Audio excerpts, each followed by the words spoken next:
Қыз емес қыздың аты қызыл алтын, көрінер толған айдай жүзі жарқын.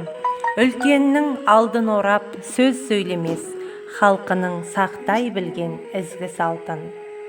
Бұл өлең жолдары қазақ қыздарының әдепті, көрікті екендігін аңғартады. Қыз елдің көркі, гүл жердің көркі деген мақалда бар. Осының бәрі қыз баланың сүйкімділігінен, нәзіктігінен, әріске талапты да алғырлығынан, өнер білімге бейім тұратын сергектігінен шыққан сөздер болса керек. Сондай-ақ қыз еркем, қылығымен көркем.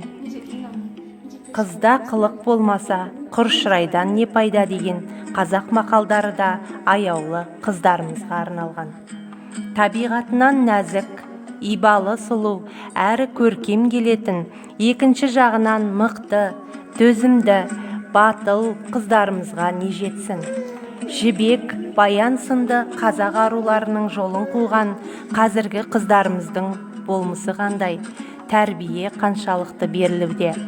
Қыз тәрбиесі, ұлт тәрбиесі.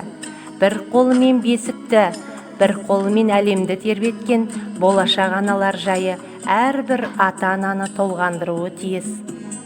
Қыз ақылды, тәрбиесі мол, жанашыр, қарапайым, ар-ұяты бар, инабатты, айналасынан мейірім мен махаббат күтетін сезімтал жан.